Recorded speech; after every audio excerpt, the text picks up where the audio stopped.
السلام علیکم ورحمۃ اللہ وبرکاتہ. الحمد للہ رب العالمین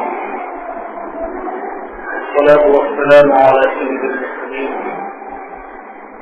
وعلى آله وأصحابه أجمعين.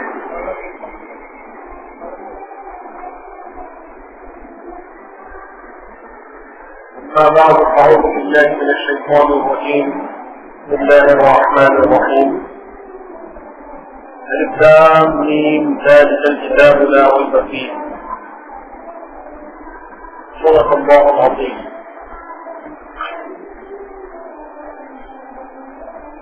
اللہ خدا ہے جو تمام تعریفوں کی لائق ہے. اسی نے تنہا بغیر کسی کی مدد کے اس کائنات کو پیدا کیا. انسانوں اور تمام جانوروں کی ضروریات زمین میں رکھتے ہیں اور وہی سب کی رزق رسانی کا انتظام چلا رہا ہے. اس کے سوا کوئی عبادت کے لائق نہیں ہے. اور درود و سلام اور حضرت محمد مصطفیٰ خاتم الانبیاء رسول اللہ صلی اللہ علیہ وسلم پر اب اس لیے کہ اپنی بات شروع کی جائے جن کو باتیں ضرور معلوم ہوتی ہیں اس کی طرف توجہ دی جائے. سب سے پہلی آپ حضرات کی گزارش یہ ہے کہ کچھ لوگ جو بظاہر الحمدللہ صحت مند معلوم ہوتے ہیں لیکن پھر بھی ڈنڈا لگائے بیٹھے ہیں. ان نوجوانوں سے خاص طور سے میری ادبن گزارش ہے کہ وہ دیوار کا ٹیبا چھوڑیں اور پوری مستعدی اور اٹینشن کے ساتھ آگے کی طرف ہٹ کر درمیان کی جگہ کو پوری کرتے ہوئے سامنے بیٹھے. ہم سب کو اللہ تعالیٰ کا انتہائی شکر گزار ہونا چاہیے کہ اللہ تعالیٰ نے ہمیں اپنی زندگی میں وہ مہینہ عطا فرمایا جو تمام 12 مہینوں میں سب سے زیادہ افضل ہے اور وہ رات عطا فرمائی جو تمام 360 راتوں میں سب سے زیادہ افضل ہے. پورے سال بھر میں اس سے زیادہ قیمتی راتیں یا قیمتی ساعتیں یا قیمتی موقع ہم کو پھر نہیں ملنے والے. دیکھیے ابھی تو رات سے 11:30 بجے. اگر ہم کسی دعوت میں جاتے ہیں تو 11:30 بجے کا وقت کوئی زیادہ نہیں ہوتا. 10 بجے تو ہماری دعوت میں شروع ہوتی ہے اور 1-2 بجے تک ہم آرام سے اطمینان سے بغیر کٹے کے بغیر کسی شکوہ شکایت کے دعوتوں میں بیٹھتے ہیں. چاہے ہم کو کھانے کی جگہ ملے یا نہ ملے اس ماحول سے ہم اپنے آپ کو ہمارا کر لیتے ہیں اور اطمینان سے رات کے 1:30-2 بجے تک تو ہم دعوت عام طور سے اٹینڈ کرتے ہیں. اور ہمارے گھروں میں بات ہوتی ہے کہ یہ دعوت ہے ہم دعوت میں آئے اس میں بچے بھی خوش رہتے ہیں عورتیں بھی خوش رہتی ہیں لڑکیاں بھی خوش رہتے ہیں نوجوان تو بہت خوش رہتے ہیں. جب ایک دعوت میں ہم اتنے خوشی کے ساتھ پورے اطمینان کے ساتھ دعوت اٹینڈ کرتے ہیں. یہ رات جو نزول قرآن کی رات ہے یہ مہینہ جو نزول قرآن کا مہینہ ہے اور قرآن اللہ کی کتاب ہے. اس کتاب میں نزول کا اللہ نے کتنا زیادہ اہتمام فرمایا. کائنات میں کتنے اہم واقعات پیش آئے. کسی واقعے کو اللہ نے اتنا یادگار نہیں بنایا جتنا نزول قرآن کے واقعے کو اللہ نے یادگار بنایا. پورے مہینوں کو آپ غور کیجیے محرم سے ذوالحجہ تک. حج کا مہینہ بھی کتنا موسم و محترم ہے کہ جس میں حج ادا کیا جاتا ہے قربانیاں دی جاتی ہیں. لوگ دنیا کے کونے کونے سے اللہ کے گھر کے پاس جمع ہوتے ہیں، اور حج کا پورا موسم کل ملا کے 5 دن کا ہوتا ہے، اس میں حاجی کو احرام کی حالت سے احرام کی پابندیوں کو پورا کرنا پڑتا ہے، لیکن وہ صرف 5 دن کا ہوتا ہے۔ اور اصول قرآن کا معاملہ ایسا ہے کہ اس کا احترام اللہ تعالیٰ نے پورے 1 مہینے تک کرنے کا حکم دیا۔ کوئی اور معاملہ ایسا نہیں ہے جس کا احترام 1 مہینے تک کرنے کا حکم دیا۔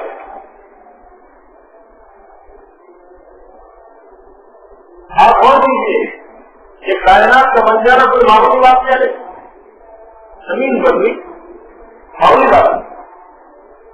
ہم اپنا گھر بنا لیتے ہیں، ایک زندگی بھر کی خواہش کہ میں اپنا گھر بناؤں،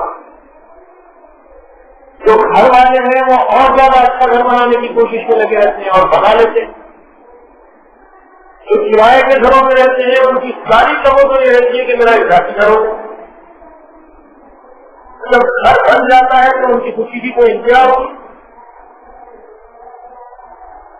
ہم ایک چھوٹا سا گھر بنا کے خوش ہوتے ہیں، اللہ نے زمین بنا دی تو معمولی خوشی کی بات، آسمان بنا دیا تو معمولی بات، ستارے اور چاند اور سورج بنا دیے کوئی معمولی بات نہیں۔ پھر اس کے اندر اللہ تعالیٰ نے جانوروں اور انسانوں کی ضروریات کی ساری چیزیں رکھی، پانی اس سے آ گیا، ہوا اس سے آ گئی، اور کھانے پینے کے سارے سامان آ گئے، جانوروں کا چارہ آ گیا، انسانوں کے لیے پھل ترکاری اناج سب کچھ اللہ نے رکھ دیے۔ یہ اتنا بڑا سسٹم اللہ نے بنایا تو معمولی خوشی کی بات نہیں، کتنی خوشی کی بات۔ صرف لوگوں کی زندگیوں کے آغاز کو جانچنے پرکھنے کے بعد جو نیک لوگ ہوں گے ان کو سزا کے طور پر اللہ تعالیٰ نے جنت میں داخل کرنے کا ٹھان دیا تو ان کے لیے جنت بھی بنائی، اور جنتوں کا تصور کرنا انسان کی عقل کے لیے محال ہے، ناممکن ہے۔ آدمی سوچ نہیں سکتا کہ جنت میں کیا کچھ نعمتیں ہوں گی، تو جنت کا بنا لینا بھی کوئی معمولی واقعہ نہیں تھا۔ پھر جو اللہ کے نافرمان ہوں گے، ظالم ہوں گے، مشرک ہوں گے، کافر ہوں گے، کو حاضر ہوں گے، رسولوں کو جھٹلانے والے ہوں گے، رسولوں کی نافرمانی کرنے والے ہوں گے، اللہ کے کلام کو جھٹلانے والے ہوں گے، آخرت کو جھٹلانے والے ہوں گے، اللہ کی بات اور اس کے وجود کو جھٹلانے والے ہوں gے، ایسے ظالموں کو سخت سزا دینے کے لیے اللہ تعالیٰ نے جہنم پر ڈال دیا۔ تو معلوم بات ہے، پھر اللہ تعالیٰ نے ملائکہ کو وجود بخش فرشتوں کو بنا دیا، آسوں مخلوق جن سے کوئی نافرمانی ہو نہیں سکتی، اور معلوم جن کی صفت ہے جو حکم ان کو دے دیا جاتا ہے وہ اس کو ڈھیلا کلو جڑا کر کے بتا دیتے۔ تو فرشتوں کو بنا دینا ان کو نام کی بات نہیں۔ پھر آپ غور کیجیے کہ اللہ تعالیٰ کو یہ بات منظور ہوئی کہ وہ فرشتے جو رات دن اللہ کی عبادتوں میں لگے ہوئے ہیں، ہم جو ثنا بیان کر رہے ہیں، رکوع میں ہیں، سجود میں ہیں، قیام میں ہیں، قعود میں ہیں، اللہ کے ہم تو بیان کر رہے ہیں، اللہ کے حکم کو بجا لا رہے ہیں، ان کی تعلیم و تربیت کے لیے ان کا ایک استاد ہے جو ہزاروں لاکھوں سال اللہ کی عبادت میں وقت گزار رہا ہے۔ ان سب کے سامنے اللہ تعالیٰ نے اپنی مسجد کا اظہار فرمایا کہ دیکھو میں زمین میں اپنے خلیفہ کو بنانے جا رہا ہوں۔ اللہ نے آدم علیہ السلام کو بنا دیا، اپنی تقریر کا ایک شاہکار بنا، یہ تمام کائنات سے سب سے بہترین مخلوق اللہ نے بنا دی آدم علیہ السلام کی شکل میں، اور فرمایا کہ لقد خلقنا الانسان فی احسن تقویم، اللہ تعالیٰ نے انسان کو بہترین ساخت میں پیدا کر دیا، خوبصورتی میں سب سے اعلیٰ مثال، عقل مندی میں سب سے اعلیٰ مثال، ان موقعوں پر جو اللہ نے انسان کو دی وہ سب سے زیادہ عطا فرمائے. دیکھنے میں اس کا سائز بہت چھوٹا ہے لیکن کام اتنے بڑے بڑے کرتا ہے کہ ساری زمین کو اپنے کنٹرول میں کر لیتا ہے. ملک کا نظام اپنے قابو میں کر لیتا ہے. ہزاروں لاکھوں انسانوں کے اوپر حکومت کرنے کے قابل ہو جاتا ہے. ہواؤں کو اپنے قابو میں کر لیتا ہے. ہوائی جہاز بنا کر اڑا دیتا ہے. سمندروں کو چیرتا ہوا جہاز بنا کر ایک مقام سے دوسرے مقام تک منتقل ہو جاتا ہے. اتنی ساری خوبیاں اس انسان کے اندر اللہ تعالیٰ نے رکھی. اس کو پیدا کیا تو کوئی معمولی کارنامہ نہیں تھا اور تاریخ کائنات کا یہ بہت عظیم الشان واقعہ تھا. یہ ساری چیزوں کو میں اس لیے کہہ رہا ہوں کہ آپ غور کرتے چلے جائیے کہ اللہ تعالیٰ نے بہت سے کام کیے جس کا گنانا ممکن نہیں ہے. اور پوری کائنات میں پوری تاریخ انسانی میں اتنے غیر معمولی واقعات پیش آئے ہیں کہ کسی بھی واقعے کے اوپر غور کریں تو دل اور عقل اور فطرت اس بات کا تقاضا کرتی ہے کہ اس ہر واقعے کی اہمیت اتنی زیادہ ہے کہ اس کا جشن منایا جائے, اس کی یاد بنائی جائے, اس کی یادگار قائم کی جائے. لیکن کسی بھی واقعے کو اللہ نے اس کی اہمیت دی. آدم علیہ السلام بنانے کے مہینے کو اللہ تعالیٰ نے اسے رکھنے والا اسٹارٹ. زمین جس وقت بنائی گئی اس وقت موقع کو تاریخ کو دن کو وہ اہمیت دی گئی جو رمضان اور تھوڑے تھوڑے کو دی گئی. پیغمبروں کا ایک سلسلہ چلا. آدم علیہ السلام پھر ان کی اولاد پھر نوح علیہ السلام پھر موسیٰ علیہ السلام اور بنی اسرائیل کے پیغمبر اور وہ پیغمبر جن کا ذکر قرآن مجید میں آیا ہے. ابراہیم علیہ السلام آئے, اسحاق علیہ السلام, اسماعیل علیہ السلام, یوسف علیہ السلام, داؤد علیہ السلام, سلیمان علیہ السلام. ان میں بہت سارے پیغمبروں کے ساتھ عجیب و غریب واقعات پیش آئے. ایسا تعالیٰ نے ان کے فرما بردار امتیوں کو دنیا میں نجات عطا فرمائی, آخرت میں بھی کامیابی عطا فرمائے گا. اور جو ان کے نافرمان امتی تھے ان کے اوپر اللہ کا عذاب آیا, وہ ہلاک کر دیے گئے. اللہ نے ان کے وجود سے زمین کو پاک کر دیا. یہ سب واقعات اجمالاً جو میں نے آپ کے سامنے پیش کیے ہیں سمرائز کر کے بہت ہی اختصار کے ساتھ ان سب کے اوپر غور کرتے چلے جائیے. اس میں سے ہر واقعہ اس بات کا متقاضی ہے کہ اس واقعے کی یاد بنائی جائے, اس کا جشن منایا جائے, اس کی یادگار قائم کی جائے. اگر وہ واقعہ رات میں ہوا تھا تو وہ رات جگنے کی رات قرار دی جائے. اگر وہ واقعہ دن میں ہوا تھا تو وہ دن عید کا دن قرار دیا جائے. اگر وہ واقعہ کسی خاص مہینے میں ہوا تھا تو اس مہینے کے روزوں کو فرض کر دیا جائے. لیکن کسی واقعے کے ساتھ ہم کو نظر نہیں آیا. یہاں تک کہ وہ وقت آیا کہ جب کائنات کے وجود کا مقصد گویا کہ حاصل ہو رہا تھا اور اللہ تعالیٰ کے حبیب حضرت محمد مصطفیٰ احمد مصطفیٰ خاتم الانبیاء رسول اللہ صلی اللہ علیہ وسلم کو اس دنیا میں بھیج رہے تھے. ہمارا دیکھتے ہیں کہ حضور صلی اللہ علیہ وسلم کی آمد کے موقع پر آج مسلمان کتنی خوشیاں مناتے ہیں. ہمارا ایمان, ہمارا دل, ہماری محبت, ہماری عقیدت ہم کو مجبور کرتی ہے کہ ہم اس دن کو خوشی کا دن منائیں. یہاں تک کہ لوگ عید کا دن مناتے ہیں. کتنا جشن منایا جا رہا ہے, کتنی دنیا میں سجاوٹیں سجائی جا رہی ہیں, کتنے نعرے لگائے جا رہے ہیں, کتنے جلوس نکالے جا رہے ہیں. جس کو جیسے سمجھ میں آیا وہ سب خوشیاں بنا رہے ہیں. لیکن اللہ تعالیٰ نے کچھ اہم دن کو, کچھ اہم تاریخ کو, کچھ اہم واقعے کو بھی قرآن کے نزول کے مقابلے میں پیچھے رکھا ہے. بہت سوچ سمجھ کے میں بات آپ کے سامنے رکھتا ہوں. آپ غور کیجیے کہ حضور صلی اللہ علیہ وسلم مکے میں تشریف لائے. آپ کا بچپن, آپ کی جوانی اور آپ کی 40 سال کی عمر قریب لوگوں کے درمیان میں گزر گئی. اس پورے زمانے میں کوئی دن کو وہ اہمیت نہیں دی گئی، کوئی رات کو اہمیت نہیں دی گئی، کوئی مہینے کو اہمیت نہیں دی گئی. لیکن جب 40 سال کے بعد محمد بن عبداللہ پر اللہ کا کلام نازل ہونا شروع ہوا اور اس کلام نے محمد بن عبداللہ کو محمد بن عبداللہ سے آگے بڑھا کر محمد رسول اللہ قرار دیا،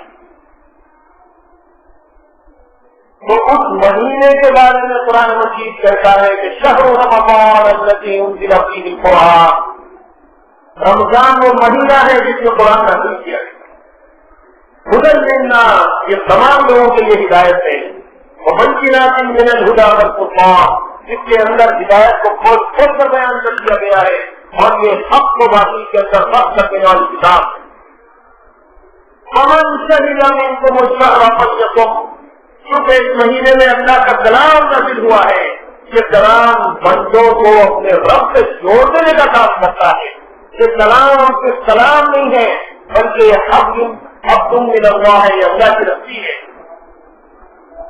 اس کا ایک سرا اللہ کے پاس اور دوسرا سرا بندوں کے پاس. جو کوئی اس رسی کو پکڑ لیتا ہے تو اس کا تعلق اللہ تعالیٰ سے قائم ہو جاتا ہے، اس کا نیٹ ورک اللہ تعالیٰ سے جڑ جاتا ہے اور اس کا ایمان اللہ تعالیٰ سے ایکٹیویٹ ہو جاتا ہے. اور اس کے بعد اس کی حالت یہ ہوتی ہے کہ وہ جب کبھی اپنے رب کو پکارتا ہے تو اللہ تعالیٰ بھی اس کی پکار کو سننے کے لیے تیار ہو جاتا ہے. اس کلام کے نزول کے مہینے کے بارے میں اللہ تعالیٰ نے فرمایا کہ وہ مہینہ ہے جس میں قرآن نازل ہوا، تم میں سے جو کوئی اس مہینے کو پائے تو اس کو چاہیے کہ وہ اس مہینے کے روزے رکھے. آپ غور کیجیے، ہمیں عثمان الموت کے واقعات کی طرف اشارہ کیا، آپ کو دعوت فکر دی اور یہ بات سمجھانے کی کوشش کی ہے کہ کائنات کے اندر اللہ کے نزدیک اگر سب سے عظیم الشان واقعہ کو دیکھا ہے تو نزول قرآن کا ہے. اور جس رات میں قرآن نازل ہوا اس کے بارے میں اللہ تعالیٰ نے فرمایا کہ انا انزلناہ فی لیلۃ القدر، بے شک ہم نے اس قرآن کو قدر والی رات میں نازل کیا. ایک اور جگہ اللہ تعالیٰ نے فرمایا کہ انا انزلناہ فی لیلۃ مبارکہ، یہ قرآن اس مبارک رات میں نازل کیا گیا ہے. اس نزول قرآن والی رات کو مبارک رات قرار دیا گیا، اس نزول قرآن والی رات کو قدر والی رات قرار دیا گیا اور قدر کے بارے میں سوال کیا گیا وما ادراک ما لیلۃ القدر، آپ کو معلوم ہی ہے کہ لیلۃ القدر کیا ہے؟ پھر فرمایا گیا کہ لیلۃ القدر خیر من الف شہر، یہ وہ رات ہے جو 1000 مہینوں سے زیادہ بہتر ہے. نبی صلی اللہ علیہ وسلم کو بتایا گیا کہ بنی اسرائیل میں ایک شخص تھا جو 1000 مہینے تک اللہ کے راستے میں جہاد کرتا ہے. اور آپ صلی اللہ علیہ وسلم کی خصوصیت یہ تھی کہ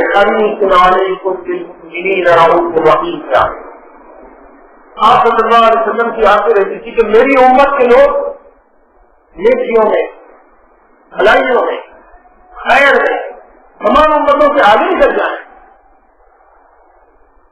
جب آپ کو بتایا گیا کہ بنی اسرائیل کے لوگ 1000 مہینے تک اللہ کے راستے میں جہاد کرتے تھے اور 1000 مہینے میں جہاد کرنے کا مطلب یہ ہے کہ 80 سال سے زیادہ تو وہ لوگ جہاد میں گزار دیتے تھے اور کم از کم 20-22 سال کا نوجوان تو ہونا چاہیے جہاد میں جانے لڑنے کے لیے، اپنی فوج کا سپاہی بننے کے لیے.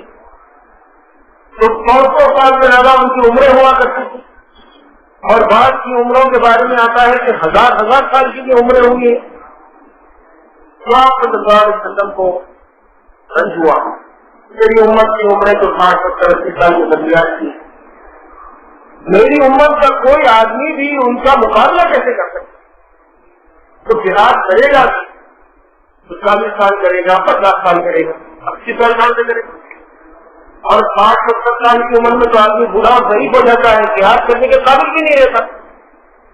تو آپ کو بڑا افسوس ہوا اور آپ کی آرزو ہوئی کہ کوئی ایسا اللہ کی طرف سے فیصلہ اترے کہ جس کی وجہ سے میری امت کے لوگ بنی اسرائیل کے مجاہدین سے آگے نکل جائیں. کی اسی آرزو اور تمنا کے مطابق اللہ تعالیٰ نے سورہ قمر نازل فرمائی اور فرمایا کہ وہ لوگ تو جہاد کیے ہیں، لیکن آپ کے اوپر ہم نے جو قرآن نازل کیا ہے اس نزول قرآن کی رات کا یہ معاملہ ہے کہ لیلۃ القدر خیر من الف شہر. آپ کی امت کا کوئی ایک شخص بھی اگر ایک رات جا کر اللہ کی عبادت کر دے گا تو اس کو 1000 مہینوں سے زیادہ جو ثواب ملے گا. آپ اندازہ کیجیے کہ اس رات میں نزول قرآن کی وجہ سے اس رات کو کیا فضیلت حاصل ہوگی، نزول قرآن کی وجہ سے اس مہینے کو کیا فضیلت حاصل ہوگی، اور نزول قرآن کی وجہ سے اس شہر کو کیا فضیلت حاصل ہو گئی جس کو اللہ تعالیٰ نے بلد الامین کا نام عطا فرمایا. وہذا البلد الامین. دنیا میں کتنے بڑے بڑے شہر موجود ہیں، پیرس، فرانس، جرمنی اور برٹین اور لندن اور ان ممالک کے بڑے بڑے شہر بڑے ترقیات کر رہے ہیں. آدمی کے لیے ایڈ کے بڑے بڑے سامان وہاں فراہم کیے گئے. سکون حاصل کرنے کے لیے لوگوں نے کئی ذرائع اختیار کیے اور ترقی کے بلندیوں کو انسان چھونے کی کوشش کر رہا ہے، لیکن کسی شہر کو وہ مقام حاصل نہیں ہوا جو شہر قرآن کا حاصل ہو،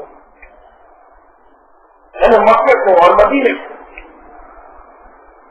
پھر آپ غور کیجیے کہ اللہ تعالیٰ نے اپنے کتنے پیغمبروں کو عجیب عجیب سرفرازی عطا فرمائی، عجیب عجیب فضیلتیں عطا فرمائی. اس طرح رسول اللہ تعالیٰ نے اپنے پیغمبروں سے بات کو بات پر فضیلت عطا فرمائی اور بات کو یہ مقام عطا فرمایا کہ ان کو اللہ تعالیٰ نے اپنے سے بات کرنے کا شرف عطا فرمایا. من سلم اللہ ورفعهم درجات. ایسے بھی پیغمبر گزرے ہیں جن کو اللہ تعالیٰ نے اپنے سے رات بات کرنے کا شرف عطا فرمایا، جسے موسیٰ علیہ السلام کو جب کبھی کوئی بات نہیں چاہتی تو چلے جاتے طور پر اور اللہ تعالیٰ سے بات کرنے لگتے. بات کرتے کرتے موسیٰ علیہ السلام کو خواہش پیدا ہوئی کہ ایک بار اللہ کو دیکھ لیا جائے. انہوں نے خواہش ظاہر کی کہ اللہ میں آپ کو دیکھنا چاہتا ہوں. اللہ تعالیٰ نے فرمایا کہ تم مجھے دیکھ نہیں سکتے. کافی اقرار کے بعد اللہ تعالیٰ کی ایک تجلی پڑی سون پر تو موسیٰ علیہ السلام بھی اور چوکر گر گئے اور پہاڑ ایک کے بعد کا دیر ہو. فضیلتیں سب پیغمبروں میں سے ہر ایک کو الگ الگ طریقے سے اللہ تعالیٰ نے عطا فرمائی. یہاں تک کہ کتابیں بھی دی گئی. داؤد علیہ السلام کو زبور دی گئی، موسیٰ علیہ السلام کو تورات دی گئی، عیسیٰ علیہ السلام کو انجیل دی گئی.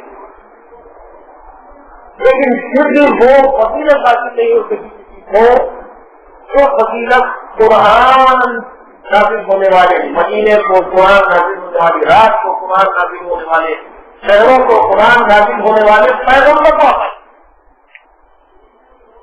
اللہ نے حضور صلی اللہ علیہ وسلم کو قرآن کے ذریعے سے جو مرتبہ عطا فرمایا، قرآن خود اس کے اوپر شاہد ہے. جو قرآن نے اپنی قسم کھا کر اس بات کی تصدیق کی یاسین والقرآن الحکیم انک لمن المرسلین. قرآن مجید کی قسم ہے کہ بے شک آپ اللہ کے رسول ہوں. وما ارسلناک الا رحمۃ للعالمین. اے نبی صلی اللہ علیہ وسلم ہم نے آپ کو نہیں بھیجا لیکن رحمۃ للعالمین بنایا. وما ارسلناک الا کافۃ للناس بشیرا ونذیرا. تمام انسانوں کے لیے آپ کو بشیر و نذیر بنا کر اور پھر کئی آیتیں قرآن کی ہم کو ملیں گی جس میں حضور نبی کریم صلی اللہ علیہ وسلم کا مرتبہ اور مقام بیان کیا گیا اور یہ فرمایا گیا کہ آپ کو خاتم النبیین بنا کر دیا. مختصر بات یہ ہے کہ اللہ کے نزدیک سب سے عظیم الشان واقعہ اگر کائنات میں پیش آیا ہے تو نزول قرآن کا واقعہ.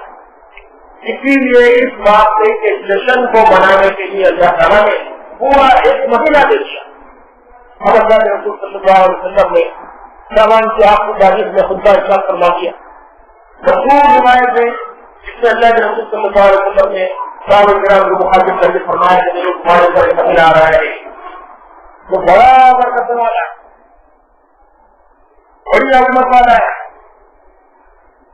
اور یہ مبارک مہینہ جو مواقعات کا مہینہ ہے، رحمدلی کا مہینہ ہے، بخاری کا مہینہ ہے، برکتوں والا مہینہ ہے،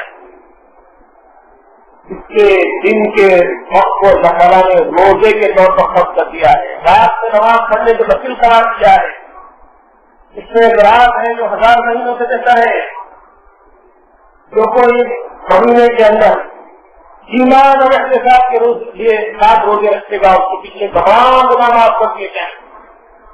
آپ نے ایمان اور احتساب کی تشریح بھی فرما دی، ایمان اللہ کی ذات پر، اس کی صفات پر، اس کے ملائکہ پر، اس کی کتابوں پر، اس کے رسولوں پر، ایمان تقدیر پر، ایمان موت کے بعد اٹھائے جانے پر، آخرت پر، قیامت پر، جنت اور جہنم پر،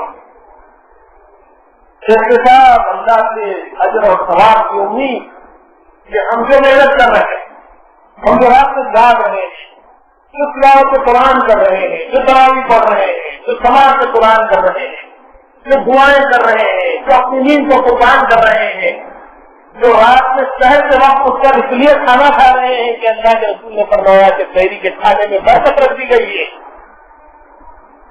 جو انسان ہم کر رہے ہیں، وقت پر کر رہے ہیں، اور جو دن بھر دھوپ اور پیاس کی شدت کو برداشت کر رہے ہیں، یہ سب کچھ اس لیے ہو رہا ہے کہ اللہ کے رسول نے اس کی فضیلت بیان فرمائی، اللہ تعالیٰ نے اس کا حکم دیا، اسی وجہ سے اس مہینے کی فضیلت کو بیان کر دیا گیا، اور آپ نے مزید ارشاد فرمایا کہ تم میں سے جو کوئی کسی روزے دار کو افطار کرائے تو اللہ تعالیٰ اس کے تمام گناہوں کو معاف کر دے گا۔ لوگوں نے کیا اللہ کے رسول ہمارے اندر اتنی استطاعت نہیں ہے کہ ہم کسی کو پیٹ بھر کھانا کھلا دیں، تو آپ نے فرمایا کہ پیٹ بھر کھانا کھلانا ضروری نہیں ہے، کھجور کے ٹکڑے سے، لسی کے پھوٹ سے بھی اگر تم کسی کو افطار کرا دو گے تو تم کو یہ ثواب ملے گا، اور اس روزے دار کے روزے کے ثواب میں کوئی کمی ہوئے بغیر اس کے روزے کے برابر ثواب تم کو ملے گا۔ پھر اگر کوئی پیٹ پر کھانا کھلانے گا روزے دار کو تو آپ نے فرمایا کہ اللہ تعالیٰ اس کو میرے حوض کو خیرات کرے گا، اور جب تک کہ وہ جنت میں داخل نہ ہو جائے اس کو پیاس نہیں لگے گی۔ جو مہینہ صبر کا مہینہ ہے، صبر کا مطلب جنت ہے، آپ صلی اللہ علیہ وسلم نے اس کی وضاحت کے ساتھ اس مہینے کی فضیلت بیان کر، اور ایک روایت میں آتا ہے کہ آپ نے جب خطبے کے لیے ممبر پر اپنے قدم رکھے تو تینوں پر آپ نے آمین فرمائی، پیچھے جانے پر فرمایا کہ ایک وقت میں نے آمین کری ہے وہ یہ اس پر میں نے دعا کی، جبریل علیہ السلام نے دعا کی تھی کہ ہلاک ہو جائے وہ شخص جس کو رمضان کا مہینہ ملے اور وہ اس سے اپنی مغفرت کا سامان نہ تو جا سکے۔ تو کتنی فضیلت ہے اس مہینے کی جو بیان کی گئی ہے، تو سب کی ایک ہی وجہ ہے کہ اس مہینے میں قرآن آئے، اور قرآن یہ کوئی معمولی چیز نہیں۔ ہم ابتدا میں آیت پڑھتے ہیں الف لام میم، اسی سے میں نے اپنی گفتگو کا آغاز کیا تھا، ذالک الکتاب لا ریب فیہ، یہ وہ کتاب ہے جس کے اندر کوئی شک نہیں۔ دنیا میں بے شمار کتابیں ہیں اور ہر کتاب کے بارے میں کچھ نہ کچھ ڈاؤٹ کیے جاتے ہیں، شکوک و شبہات ہو سکتے ہیں، اور ان شکوک کا جواب دینا بہت مشکل ناممکن ہو سکتا ہے۔ بڑی بڑی کتابیں ہیں دنیا کی لائبریریز میں، آج بھی لوگ بڑی کتابیں لکھتے ہیں، ہر ایک کے اندر کچھ نہ کچھ نقص ہو سکتا ہے، کمی ہو سکتی ہے، کوئی نہ کوئی اعتبار سے کمی ہو سکتی ہے، لیکن قرآن ایسی کتاب ہے جس میں کسی اعتبار سے کوئی کمی نہیں، اور یہ بات ثابت کی گئی ہے ہزاروں سال سے۔ وقت اجازت نہیں دیتا کہ ہم اس کی تفصیل میں جائیں، وہ تو ریسرچ اسکالر کا کام ہے، تو اس کے اوپر ریسرچ کر کے ثابت کریں کہ کس طریقے سے قرآن مجید کو جھٹلانے کی، اس کے اندر صحیح ڈھونڈنے کی، کمی ڈھونڈنے کی، نقص ڈھونڈنے کی کوشش کی گئی، اور لوگوں کو ناکامیوں کا سامنا کرنا پڑا۔ مختلف بات یہ ذہن میں رہنی چاہیے کہ ذالک الکتاب لا ریب فیہ، یہ وہ کتاب ہے جس میں کوئی شک و شبہ کی گنجائش نہیں۔ پھر خود قرآن مجید میں اللہ تعالیٰ نے قرآن مجید کے متعلق کئی واقعے ارشاد فرمائی، چند آیات میں نے نوٹ کی ہیں، وہ آپ کے سامنے پیش کرنے جا رہا ہوں۔ اللہ تعالیٰ نے سورہ آل عمران میں فرمایا کہ نزل علیک الکتاب بالحق مصدقا لما بین یدیہ وانزل التوراۃ والانجیل من قبل ھدی للناس وانزل القرآن، کہ ہم نے کتاب کو نازل کیا ہے حق کے ساتھ اور یہ پچھلی تمام کتابوں کی تصدیق کرتی ہے جو کتاب توراۃ اور انجیل کی شکل میں اس سے پہلے نازل کی گئی، اور پھر ہم نے فرقان کو نازل کر دیا۔ اس قرآن کے نزول کے بعد کوئی قرآن کو جھٹلاتا ہے، ان الذین کفروا بآیات اللہ لہم عذاب شدید واللہ عزیز ذو انتقام۔ اس کتاب کو جو کوئی جھٹلاتا ہے تو پھر اللہ تعالیٰ اس کو شدید عذاب دینے والا، اور اللہ تعالیٰ انتقام لینے کے لیے کافی۔ ابھی امام صاحب نے دعا کی کہ اللہ ہماری طرف سے آپ ان کا انتقام دے۔ بے شک اللہ تعالیٰ اپنے دشمنوں سے انتقام لینے پر قدرت رکھتے ہیں۔ آپ نے سورہ بروج کی تفصیلی سماعت کی ہے، ایک آیت اس کے اندر آتی ہے ان الذین قتلوا المؤمنین والمؤمنات ثم لم يتوبوا فلهم عذاب جہنم ولهم عذاب الحریق، کہ بے شک جو لوگ مومن عورتوں اور مومن مردوں کو ستاتے ہیں، تکالیف دیتے ہیں، فتنے میں آزمائش میں مبتلا کر دیتے ہیں، پھر اس کے بعد توبہ بھی نہیں کرتے تو اللہ تعالیٰ ان کو بدترین عذاب دینے والا ہے، جلال ختم کر دینے والا عذاب دینے والا۔ یہ بات تو بالکل طے ہے، ہم کو معلوم کرنے کی ضرورت نہیں ہے۔ حالات ہمارے مخالفت میں آتے رہتے ہیں اور ہم جو مصیبت میں پڑتے ہیں تو اللہ تعالیٰ اس مصیبت کے بدلے میں ہم کو دنیا میں یہ سکون عطا کرے گا اور آخرت میں تو ہم کو چین اور سکون انشاءاللہ ضرور نصیب ہوگا۔ لیکن اگر دنیا میں کافروں کو عذاب نہیں چکھایا جا رہا ہے تو آخرت میں تو بہرحال ان کو عذاب ملتا رہے گا۔ تو جو لوگ اللہ کی آیتوں کا انکار کرتے ہیں اللہ تعالیٰ ان کو بدترین عذاب دے گا اور شدید عذاب دے گا، اور اللہ تعالیٰ زبردست اور انتقام دینے والا۔ یہ ان لوگوں کو کہا جا رہا ہے تو قرآن کو جھٹلاتے ہیں، اللہ کی آیتوں کو جھٹلاتے ہیں۔ اللہ تعالیٰ فرماتے ہیں هو الذی انزل علیک الکتاب منہ آیات محکمات ہن ام الکتاب وأخر متشابہات۔ اس کلام کے اندر دو قسم کی آیتیں، آیات محکمات صاف صاف اور واضح آیتیں، اور پھر اس کے اندر وأخر متشابہات دوسرے قسم کی آیتیں جو ہے وہ تھوڑی سی مشتبہ قسم کی آیتیں جو ہر ایک کو فوری طور پر سمجھ میں نہیں آ سکتی، اس کے لیے عقل کی ضرورت ہے، فہم کی ضرورت ہے، علم کی ضرورت ہے، غور و فکر اور تدبر کی ضرورت ہے۔ تو بہرحال چاہے کوئی آیتیں کسی کے سمجھ میں آئے یا نہ آئے، مومن کو حکم دیا گیا ہے کہ وہ ہر آیت کو وہی ماننا ہے۔ اور جو لوگ کتنے اچھے اندر مبتلا ہوتے ہیں، جن کے قلوب میں ٹیڑھا پن ہوتا ہے، جو ہدایت حاصل نہیں کرنا چاہتے ہیں، ان کی حالت کیا ہوتی ہے؟ فَأَمَّا الَّذِينَ فِي قُلُوبِهِمْ زَيْغٌ فَيَتَّبِعُونَ مَا تَشَابَهَ مِنْهُ ابْتِغَاءَ الْفِتْنَةِ وَابْتِغَاءَ تَأْوِيلِهِ، جن کے دلوں میں ٹیڑھاپن ہوتا ہے، کجی ہوتی ہے، نفس ہوتا ہے، جو اللہ کی دعوت کو قبول کرنے کے لیے تیار نہیں ہوتے ہیں، ان کی عادت یہ ہوتی ہے کہ وہ متشابہ آیات کے پیچھے پڑ جاتے ہیں۔ اس کا مطلب کیا ہوگا؟ یہ آیت ایسی کیوں نازل ہوئی؟ اس کے پیچھے پڑ جاتے ہیں اور ان متشابہ آیات سے وہ لوگ غلط باتیں، غلط عقائد، غلط بتائے سمجھ کرتے ہیں۔ لیکن جو لوگ ایمان والے ہیں ان کا حال یہ ہے وَمَا يَعْلَمُ تَأْوِيلَهُ إِلَّا اللَّهُ، حالانکہ ان متشابہ آیات کا مقصد اللہ تعالیٰ خود جانتا ہے اور اپنے ان خاص بندوں کے اوپر کھولتا جاتا ہے جو ہدایت کے طلبگار ہوتے ہیں۔ لیکن جو لوگ اپنے دل کے اندر ایمان کو راسخ کر رہے ہیں، علم ان کے دلوں کے اندر اتر جاتا ہے، تو ان کی کیفیت کو اللہ تعالیٰ بیان فرما رہے ہیں وَالرَّاسِخُونَ فِي الْعِلْمِ يَقُولُونَ آمَنَّا كُلٌّ مِّنْ عِندِ رَبِّنَا وَمَا يَذَّكَّرُ إِلَّا أُولُو الْأَلْبَابِ۔ جو لوگ ایمان کو اپنے دلوں کے اندر بٹھا لیتے ہیں وہ کہتے ہیں کہ کوئی آیت ہماری سمجھ میں آئے، کوئی آیت ہماری سمجھ میں نہ آئے، ہم سب کے اوپر ایمان لے آتے ہیں۔ ہم کو یہ بات کا یقین ہے کہ سب اللہ کا کلام ہے، ہم اس کو جھٹلا نہیں سکتے۔ پھر اللہ تعالیٰ نے قرآن مجید کے بارے میں اور جگہ پر مختلف باتیں فرمائی اور کتاب کو کتاب مبین قرار دیا گیا ہے. الاسلام اور تلک آیات الکتاب انا انزلناہ آیات الکتاب. اس طرح کی بہت سی آیتیں ہم کو ملیں گی جس سے پتا چلتا ہے کہ خود قرآن مجید میں اللہ تعالیٰ نے اپنے پاک کلام کی بڑی عظمت بیان فرمائی ہے. اور پھر قرآن مجید کے سننے اور پڑھنے کے آداب کو بتائے. جب قرآن مجید کو پڑھو تو پورے قرآن میں کہیں پر بھی ہم کو یہ حکم نہیں ملتا کہ قرآن کو جلدی سے پڑھ جائے. ایک رفتاری سے پڑھو, اسپیڈ کے ساتھ پڑھو, کوئی بھی ہم کو حکم نہیں ملتا. بہت سی قابل مبارک ہے ہمارے مسجد اعظم میں پڑھانے والے دونوں حکام کے نام, ہمارے محترم صاحب اور امام صاحب. الحمدللہ پورے شہر میں شاید ہی کوئی ایسی مسجد ہوگی جہاں پر اتنا پیارا قرآن مجید سنایا گیا ہے.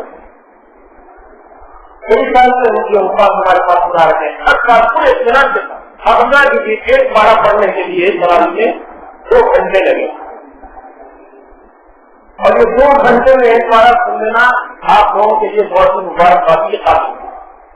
اور امید کی جا سکتی ہے کہ انشاءاللہ یہ پڑھنا یہ سننا ضرور اللہ کے پاس قبول ہوگا, کیونکہ یہ قرآن کے حکم کے مطابق ہوا ہوتا ہے اور جو کام قرآن کے حکم کے مطابق ہوتا ہے وہ یقیناً اللہ کے پاس قبول ہوتا ہے. قرآن میں کہیں پر بھی تیز پڑھنے کا حکم نہیں کیا کہ آدھے گھنٹے میں پارہ پڑھ لو, 10 منٹ میں پارہ پڑھ لو, 15 منٹ میں پارہ پڑھ لو. آپ دیکھیے اکثر استاد کرام کی جو رفتار ہوتی ہے, میں بعض ان کے استاد کو بھی دیکھتا ہوں جو 8 منٹ میں پارہ پڑھ لیتے اور 15 کیجیے ایسا پڑھتے ہیں. لیکن حکم کیا دیا گیا قرآن مجید کو کر کے پڑھنے کا حکم دیا. ہم اپنے تراویح کے اندر قرآن میں اپنے بازو والے مسلموں کے کو محسوس کر رہا تھا کہ جیسے جیسے امام صاحب پڑھ رہے تھے حضور کی غیر فوری طور پر وہ پوری آیت اور الفاظ مسلموں کی زبان پر بھی آئے, اس طرح سے سن رہے تھے, ہر لفظ ان کو سمجھ میں آ رہا تھا. ان کے کان سن رہے تھے, زبان وہ الفاظ تنقید کر رہے تھے اور دل کے اندر ایسا محسوس ہوتا تھا کہ آیتیں اترتی چلی جا رہی. بہت سی ان کو قرآن مجید کو کر آپ صلی اللہ علیہ وسلم اس قرآن کو جب پڑھتے تھے تو لوگوں کے اوپر ایک تاثر پیدا ہوتا. آپ جانتے ہیں کہ دن بھر مخالفت کرنے والے دشمنان اسلام رات میں جب آپ صلی اللہ علیہ وسلم تاجل سے قرآن پڑھتے تھے تو چوری چوری آ کر سنتے تھے. ابو جہل ابو سفیان ایسے بہت سے کفار ہیں جو رات میں چوری چوری آ کر تاجل کے وقت حضور صلی اللہ علیہ وسلم کے حجرے کے قریب بیٹھ جاتے تھے, قرآن سنتے تھے. واپس جانے لگے, ایک جو رستے میں سب کی ملاقات ہو گئی, ایک دوسرے کو دیکھ کر سچ بنا کرے دوسرے بھائی تم کہاں سے آ رہے, تم کہاں سے آ رہے, تم کہاں سے آ رہے, تو کسی نے ہمت نہیں کی کہ کچھ بول سکے, اس لیے کہ دن بھر جو کام کرتے تھے رات میں اس کے خلاف کام کرتے. ابو جہل تھوڑا سا غریب تھا, ہوشیار تھا اور دیر تھا. انہیں بولا کہ بھائی ڈرنے کی آواز میں میں بولتا ہوں کہ میں جو ہے محبت سے قرآن سننے کے لیے گیا تھا.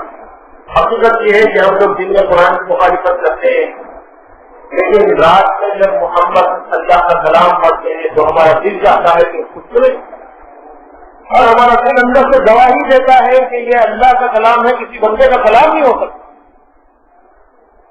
دوسروں میں بھی ہمت آئی, کہنے لگے کہ ہمارا بھی مقصد یہ تھا کہ ہم بھی قرآن سنیں. پھر آپس میں طے کر لیے ڈسائڈ کریں, بولے نہیں اگر ہم یہ کام کریں گے پبلک کو پتا چل جائے گا تو جوتے ماریں گے لوگوں کو. دن میں تو ہم لوگوں کو روکتے ہیں اور رات میں کچھ جا کے قرآن سنتے ہیں, سب سے کوئی ہے بولے کوئی نہیں. اور اب جو ہم ملے اور آ کے جا رہے ہیں کسی کو اس کا پتا نہیں چلنا چاہیے, بالکل سیکرٹ ہے. ٹھیک ہے, ایگریمنٹ ہو گیا چلے گئے ہفتے کے. دوسری رات آئی, ابو جہل اپنے بستر میں کروٹ بدلنے لگا, کروٹ بدلنے لگا, کروٹ بدلنے لگے, اور بھی جو دشمنان اسلام میں وہ تو بہتر ہونے لگے. لیکن کے دن میں خیال آیا کہ کل تو سب بولتے رہے کوئی نہیں آتے, آج تو کوئی بھی نہیں آتی. میں چلا گیا تو کس کو پتا چلنے والا ہے؟ اس لیے چلو میں جا کے سنتا ہوں. ایک نکل کے آیا, دوسرا نکل کے آیا, تیسرا نکل کے آیا, سب قرآن سن لیے, پھر واپس جانے لگے.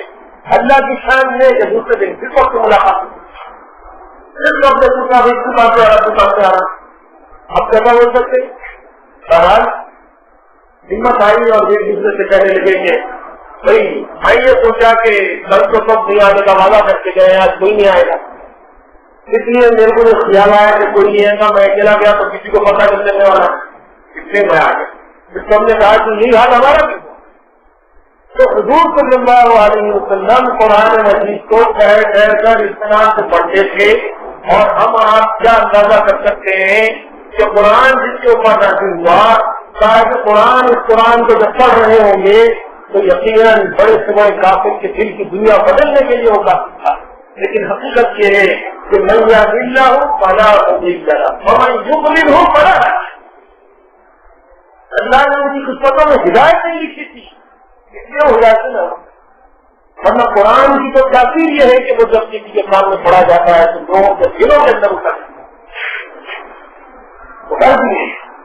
کہ قرآن کو کا اطمینان کے ساتھ برقرار کر دیا گیا اور تھوڑا پڑھنا, لیکن اطمینان اور پڑھنے کی جو رعایت ہے اس کے اندر تصویر کا خیال رکھنا بہت ضروری. اگر ایک لفظ بھی آگے پیچھے پڑھا جاتا ہے تو معنی کدھر سے کدھر ہو جاتا ہے. آپ تمام حضرات سے بار بار گزارش کی جاتی رہی ہے, ایک بار پھر گزارش کی جاتی ہے. قرآن کے نزول کے ایک مہینے میں اور نزول قرآن کی سراغ ہماری ساری عبادتیں ایک طرف, اگر ہم قرآن کو صحیح پڑھنا نہیں سیکھیں گے تو پھر نہ ہماری نماز صحیح ہو سکتی ہے, نہ یاسین شریف ہماری صحیح ہو سکتی ہے, نہ سورہ کہف ہماری صحیح ہو سکتی ہے, نہ سورہ فاتحہ صحیح ہو سکتی ہے, نہ فاتحہ صحیح ہو سکتی ہے. جو فاتحہ انہیں بہت پڑھتے ہیں. ایک جگہ دیکھا گیا کسی کا انتقال ہو گیا اور زیارت کا اعلان ہو گیا. لوگ جمع ہوئے رشتے دار جیسا بھی آیا سارے لیے بیٹھے ہیں, اٹھ گئے. اس کے بعد ختم قرآن پڑھنا ہے, آپ کیا کون پڑھنا ہے. حاضرین میں 80 سال سے لے کر 5-10 سال کے بچے تک موجود, 80 سال کے بوڑھے بھی ہیں, 5-10 سال کے بچے بھی. آپ کو ایک دوسرے کی صورت لے رہے ہیں اور فاتحہ پڑھنا, اس کو بھی کیا تھا. ایک بچہ کچھ سویچ وغیرہ کر رہا تھا, اس کو آگے بڑھا دیے تو بالکل فاتحہ پڑھو, بیچارہ فاتحہ پڑھو. اب عورتوں میں گڑبڑ شروع ہو گئی, چھوٹے بچے کو کھڑا کر کے فاتحہ دلا رہے, بڑے آدمی کی فاتحہ ہے, چھوٹا بچہ کا نمبر تھا. یہ کیا بات, بڑے آدمی کی فاتحہ چھوٹا بچہ کا نمبر. ارے چھوٹے پڑے گا کیا, اس کو پڑھنا نہ پڑھا. اصل مقصد کیا ہے فاتحہ کا, زیادہ سے زیادہ اس سال ثواب. اگر نہیں پڑھیں گے اس سال ثواب ہوگا. اور حقیقت یہ ہے کہ اس کے نہ پڑھنے کا حکم قرآن میں ہے, نا اللہ کے رسول صلی اللہ علیہ وسلم نے کوئی ایسی زیارت کی, نہ تعلم کیا, نہ فاتحہ پڑھی. اور ہمارے پاس بات ہے وہ بھی جاہلانہ قسم کا کھولا ہے اور علم نہیں ہے کسی کے پاس, خالی ہنگامہ ہے فاتحہ فاتحہ والا. ارے بہت پسند کسی کو نہیں رکھا. کوئی بلوان کا لطیفہ آپ کو سنا ہوگا کہ ملزا کے بعد میں گئے, بولے اگر کوئی تمہارے ہاتھ سے کلمہ پڑ گیا تو تمہاری زندگی گزا بخش کیے جائیں گے, تم جنت پہ چلے. تو پہلوان کو نکل کے جانے لگے, رستے میں بیت الدین مل گیا اور اس کو بولے کون کرنا. اپنی ملزا کو سن جا, کسی کو کلمہ پڑھا دے تو میری بھی جنت تیری بھی کرنا. اور کلمہ ہم نے پکڑا کیا, کلمہ نہیں پڑھوں گا ہمارے ابھی کچھ اچھا باتوں پڑھا, اب پڑھا سب پڑھا کیا پڑھا تو میرے کو پڑھنے دیا. یہ حالت ہے, یہ بات صرف خط میں ڈال دینے کی نہیں ہے, ہم لوگوں کا بھی یہی حال ہے کہ ہم بھی یہ چاہتے ہیں کہ قرآن عام ہو جائے, قرآن کا نفاذ عمل میں آئے, قرآن کا قانون دنیا کے اندر لاگو ہو جائے, قرآن ہم پڑھیں بھی, سمجھے بھی اور اس پر عمل کریں, اس کی تبلیغ کریں, اس کو عام کریں, اس کو سمجھیں, اس کو سمجھائیں. آرزو تمنا ہے دل میں, لیکن جب عملی میدان میں آتے ہیں تو پھر ہم کو خود پڑھنے آتا نہ پڑھانا. اس لیے اس موقع پر اس بات کو ذہن میں رکھیے کہ آپ کم از کم آج رات پر اگر لگیں گے تو ایسے تجویز سے ضرور یاد کر سیکھ لیجیے. حافظ صاحب کے پاس بیٹھیے, امام صاحب کے پاس بیٹھیے, سکھی کے پاس بیٹھیے, چند آیتیں سے ہی پڑھنا سیکھ لیجیے. کم سے کم پورے فاتحہ صحیح کیجیے. اگر آپ پورے فاتحہ کم سے کم صحیح کر لیں گے تو آدھی سے زیادہ آپ کی نماز صحیح ہو جائے گی. سیکھنے کا عمل ہم کو ہونا چاہیے. تو قرآن کے بارے میں اللہ تعالیٰ نے فرمایا کہ وقت قرآن ترتیلا, قرآن کو ترتیب کے ساتھ پڑھو. ہے اللہ کے رسول صلی اللہ علیہ وسلم نے ایک روایت میں فرمایا ہے کہ قیامت کے دن صاحب قرآن سے کہا جائے گا کہ قرآن کو پڑھتا جا اور اپنے درجات پر کرتا جا. اور اس نے وضاحت کی آئی ہے کہ ایسے ہی ٹھہر ٹھہر کر پڑھ جیسے تو دنیا میں ٹھہر ٹھہر کر پڑھتا تھا. تیرا آخری مقام اور مرتبہ وہی ہوگا جو آخری آیت پر جا کے تو ٹھہرے گا. تو حکم کیا ہے کہ جیسے تو دنیا میں ٹھہر ٹھہر کر پڑھتا تھا ویسے ہی یہاں بھی ٹھہر ٹھہر کر. دنیا میں پڑھتا تھا جیسے سوئچ آن کرتے پنکھا چلنا شروع ہو جاتا ہے, موٹر چلنا شروع ہو جاتی ہے, گاڑی بھاگنا شروع ہو جاتی ہے. بہت سے اوقات کا یہ عالم ہے کہ بس شروع کرے تو بغیر تھکے کے پڑھتے چلے جاتے. ایسا نہیں ہونا چاہیے. آداب تلاوت قرآن کے خلاف ہے. آج کو الحمدللہ میڈیا کے ذریعے سے بہترین تلاوتیں ہم کو ملتی ہیں. ٹی وی پہ اچھی قرآن کی تلاوت نشر ہو رہی ہے, اور آپ کے پاس سی ڈیز ڈی وی ڈیز ہوں گے انٹرنیٹ کے اوپر تو ہزاروں قرآن کی تلاوت ایک سے پڑھ سنیے. سیکھنے کا موقع, اچھے قرآن کی تلاوت, اچھے قرآن کو سنیے اور ایسے پڑھنے کی کوشش کیجیے تو انشاءاللہ قرآن کو صحیح پڑھنے والے بنتے. تو آج کی گفتگو میں جو بات آپ کو میسج کے طور پر دینی ہے اس میں بات یہ ہے کہ قرآن کو صحیح پڑھنا, ٹھہر کر پڑھنا اور تجویز کے ساتھ سیکھ کر پڑھنا ضروری ہے. اور اس قرآن کے بارے میں اللہ تعالیٰ نے اپنے پاک کلام میں ارشاد فرمایا کہ قرآن کی معمولی چیز نہیں ہے. اس کے اندر پاور ہے, اس کے اندر طاقت اور قوت ہے, اس کے اندر ایسا انرجیٹک پاور ہے کہ اگر یہ قرآن کسی کے دل میں اترتا ہے تو اس کی کیفیت کا اندازہ کیا کر سکتے ہو. دل تو انسان کا دل ہے. اللہ تعالیٰ فرماتے ہیں کہ اگر اس قرآن کو ہم پہاڑوں کے اوپر نازل کرتے تو ہے مخاطب تو دیکھتا کہ وہ اللہ کے ڈر اور خصوصیت کی وجہ سے روتا رہتا ہوں. آیت 12 سنتے ہیں لو انزلنا هذا القرآن على جبل لرأيته خاشعا متصدعا من خشية الله. کہ اگر یہ قرآن پہاڑ کسی مضبوط چیز کے اوپر نازل کیا جاتا تو ان کی حالت یہ ہوتی کہ اللہ کے ڈر اور خشیت اور خوف کی وجہ سے وہ روتا رہتا ہوں. تو قرآن کے تلاوت کے دوران ملائکہ کا نزول بھی ہوتا ہے. سیرت میں ایک واقعہ ہم کو ایسا بھی ملتا ہے کہ ایک صحابی تھی, حضرت جن کا نام تھا حسین رضی اللہ عنہ. ایک مطلب رات کا وقت تھا, قرآن پڑھ رہے تھے. راتوں میں قرآن پڑھنا صحابہ کرام کی عادت تھی. حضور صلی اللہ علیہ وسلم کی بھی عادت تھی کہ راتوں میں قرآن پڑھتے ہیں. ہم لوگ راتوں میں کیا کرتے ہیں, لوگ دیدار ہیں وہ تو پڑھتے ہوں گے, لیکن بہت سے مسلمان ایسے ہیں جو راتوں میں لگو ہو جاتے ہیں, لیٹتے جاتے کرتے ہیں. ہاں یہ غلطی مسئلے لوگوں کے رات گزارتے ہیں, لیکن رات میں قرآن کا پڑھنا یہ بڑا خاص اثر رکھتا ہے اپنے اندر. حضرت حسین بن حسین رضی اللہ عنہ قرآن کی تلاوت فرماتے, باتوں ان کا بچہ سو رہا تھا اور ایک دوسرے بات میں تھوڑا بتا ہوا. جب یہ تلاوت کرتے جاتے تو تھوڑا بگڑنے لگتا, اچھل کود کرنے لگتا. حضرت حسین کو ڈر ہوا کہ گھوڑا اچھل رہا ہے, اچھل کود کر رہا ہے, بچہ معلوم ہو رہا ہے کہ گھوڑا کے بچے کو کھلن نہ دے. اس لیے جب گھوڑا اچھلنے لگتا تو آپ ثابت پڑ جاتے, تو گھوڑا بھی ثابت پڑ جاتا.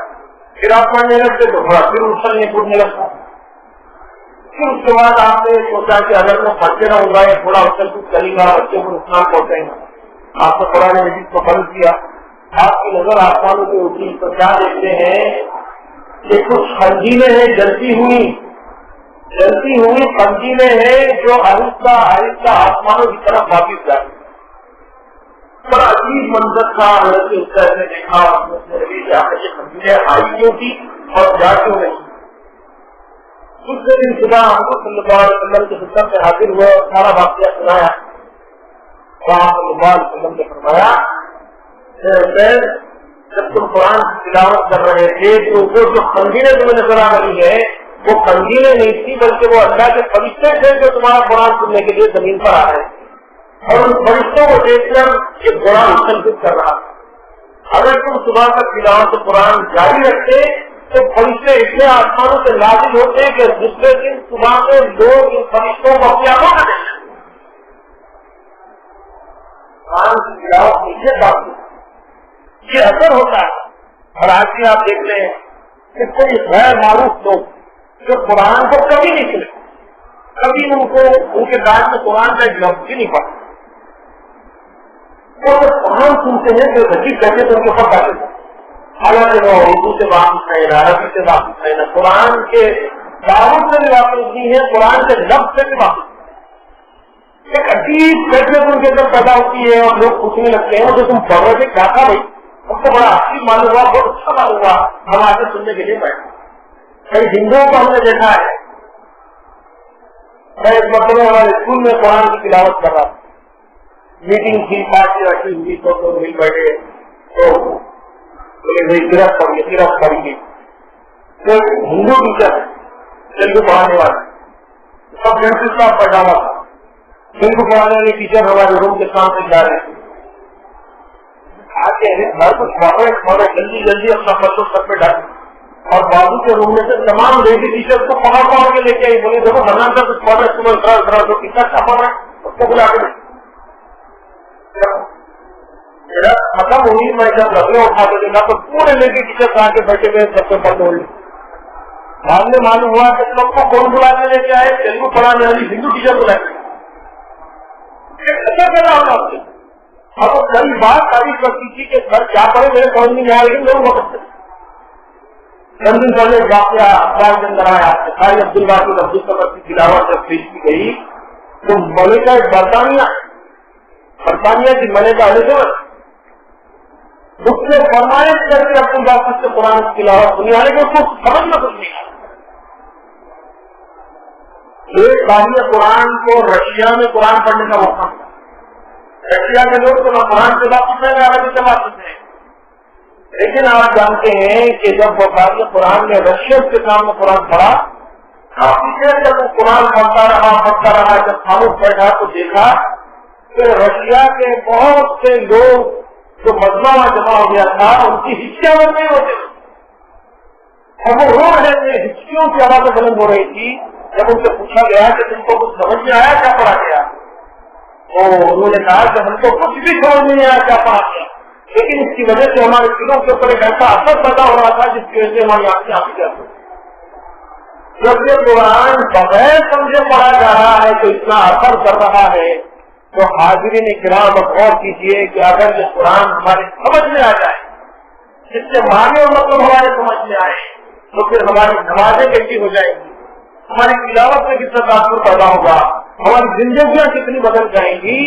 اسی تدبر اور تفکر کی طرف قرآن مجید میں دعوت دی ہے کہ افلا یتدبرون القرآن ام علی قلوب اقفالها, تم قرآن مجید کے اوپر غور فکر کیوں نہیں کرتے, اس کو سمجھ کے کیوں نہیں پڑھتے جب تمہارے دلوں کے اوپر سفر کر.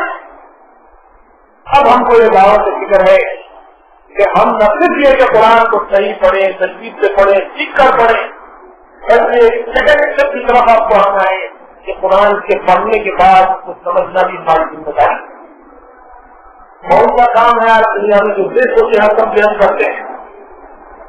میں ایک چھوٹی سی مثال, ابھی مغرب میں دعوت افطار کی ہمارے حضرت کے پاس, ہم لوگ افطار ہو گیا, نماز ہوگی, کھانا آیا. اتفاق کی بات یہ کہ میرے سامنے ایک مصحف آ گئی, پہلی مصحف سے نکل کے آئی, بریانی کی تھی, ایک مدیر تھی, سب رہا ہے. اور دفتر سے کوئی آدمی کو آنے لگا, کتنی سمجھ ہے ہم لوگ, سب کو یقین ہے کہ غلطی سے آ گئی ہے, اور سارے لوگ انتظار میں تھے دوسری پلیٹ. جب دوسری پلیٹ میں بوٹیاں نظر آنے لگے تو سب اس کے اندر پکا دیتا, اس وقت میرے ذہن میں یہ بات آئی کہ ہم کھانے کے معاملے میں کتنے ہوشیار ہیں اور نماز اور شب قدر کے بارے میں کتنے غافل ہیں کہ یہ شب قدر کی مغرب کی نماز ہے، ابھی فرض نماز کا سلام نہیں پھیرا گیا کہ وہ پلیٹا لے کے دوڑ دو رکعت نماز صحیح پڑھ لیتے شب قدر ہے، 1000 مہینوں سے بہتر ہے۔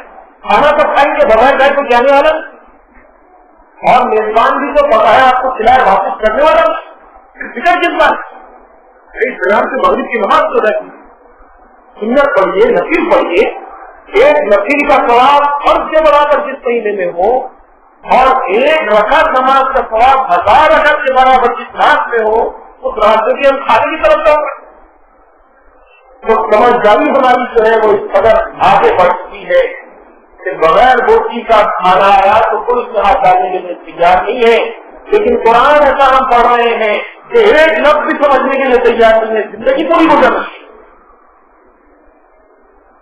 زندگی کا گزر رہی 40 سال ہو گئے، 50 سال ہو گئے، 60 سال کتنے لوگ رہتے ہیں پیچھے پتہ ہی نہیں چلتا ایمان کا پوچھ کیا ہے وہ تو الحمدللہ ہمارے مساجد میں ترجمے کا جو رواج ہو گیا ہے اس کی وجہ سے بہت سے لوگوں کو پتا چل جاتا ہے کہ بہت ہی صورت پڑی جائے، بہت سا کو پڑھا جا رہا ہے اور بہت سا بارہ پڑھا جا رہا ہے، الحمدللہ ہمارے لوگوں کو اتنا شعور آ گیا، لیکن وہ مساجد جہاں ترجمہ نہیں پڑھا جاتا اور 3 بارے 5 بارے 10 بارے کبھی 17 بارے ایک رات میں قرآن اور اللہ اور بندوں کو نیک توفیق عطا فرمائے ایک رکعت میں پورا قرآن پڑھنے والے آئیے آپ دیکھیں گے 2-3 دن میں آپ میں کروں آخری راتوں میں سلسلہ میں چلتا ہے، کچھ مخصوص صحابہ کرام ہیں جو پورا قرآن ایک ہی رکعت میں پڑھتے اپنا گزرتی ہوں گی ان کے اوپر اللہ ان کی حفاظت فرمائے، اگر اس کے اندر اس کا شوق اور شوق عبادت کا تو بہت اچھا ہے، لیکن ہر آدمی میں شوق پیدا نہیں ہو سکتا اور اس کو پتا چلے گا کہ وہ کیا پڑھ رہا ہے۔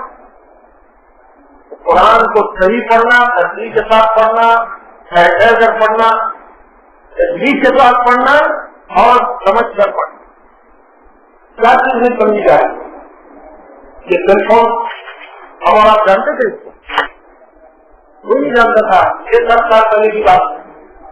اب نئے نئے فون آ رہے ہیں، ہر نئے فون کے اندر ایڈوانس فنکشن ہے، کئی چیزیں اتنی ایڈوانس ہے، بڑے لوگوں کو سمجھنے میں تو بہت ٹائم لگتا، بچہ یوں ہاتھ میں لیتا پٹ پٹ پٹ بٹن دباتا اور بتاتا ہاں یہاں یہ اس کو سب کرنا ہے، اس کو یہ نمبر ایڈورٹائز کرنا ہے، یہاں پر ویڈیو آتا ہے، یہاں آڈیو آتا ہے، یہ ساؤنڈ کا ہے اور یہ میسج کا ہے، یہ میسج ریسیو کرنے کا ہے، میسج دینے کا ہے اور یہ انٹرنیٹ کا ہے، اس کے اندر یہ 50 بہت بڑا بٹن کے اوپر سمجھ لیتے سنگل کی ایک چپ کے اوپر سمجھ لیتے، لیکن قرآن کو سمجھنے کی تیار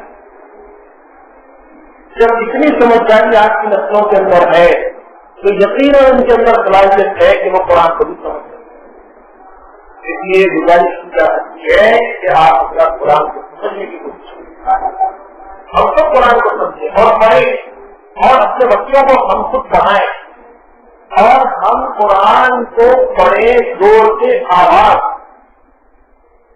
اب رمضان میں بہت سے لوگ قرآن پڑھنے کا ایک شوق کرتا ہے، اچھی بات ہے، لیکن ہمارا لے کے بیٹھے خاموش پڑھ مسجد میں تو خاموشی پڑھنا پڑے گا، آپ پڑھیں گے زور سے دوسرے عبادت کرنے والا ڈسٹرب ہوگا، اگر کوئی نہیں ہے تو آپ آواز سے پڑھیں، گھروں کے اندر آواز سے پڑھیں، اہتمام کے ساتھ پڑھیے لیکن آواز سے پڑھیں، آواز سے پڑھنے سے آپ کو معلوم ہوگا کہ آپ کیا پڑھ رہے ہیں، الفاظ کا تلفظ کیسے ہو رہا ہے، آئیس کا گھٹتے گھٹتے شرماتے شرماتے پڑھتے بہت سارے یہ کام چاہیے، گانا گاتے وقت نہیں شرما، اعلان ہوتے وقت نہیں شرما، فلموں کی اور سیریلوں کی اسٹوری ایک دوسرے کو سناتے وقت نہیں شرماتے، قرآن پڑھتے وقت نہیں شرما، قرآن بھی بغیر شرمائی کے بغیر ڈرے کے فیئرنیس کے ساتھ پڑھنے آنا چاہیے،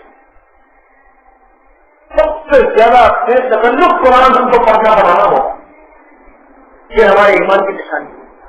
اگر ہمارا ایمان پختہ ہے قرآن کے اوپر تو ہم قرآن پڑھنے میں ڈریں گے نہیں، شرمائیں گے، قرآن کو پڑھنے جانا چاہیے۔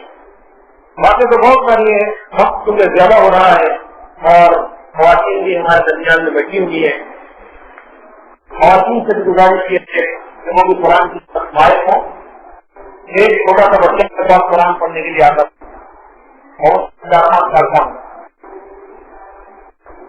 اور ایک مہینہ جتنے میں اس نے قرآن کیا قرآن فائدے کے کچھ سے اچھی طرح سے یاد کر بہت اچھا انٹیلیجنٹ بچہ بڑی تیزی کے ساتھ وہ پک اپ کر رہا تھا۔ اس کے بعد ان کے اسکول گئے تو بالکل سیٹ نہیں ہوا وہ واپس چلے گیا۔ اب یہ اگست کا مہینہ چل رہا جولائی کے مہینے میں ان کے والد صاحب میرے پاس جون جولائی کے مہینے میں وہ بچہ میرے سے دور ہو میں سمجھ رہا ہوں عام طور سے بچے پڑھنا چھوڑ دیے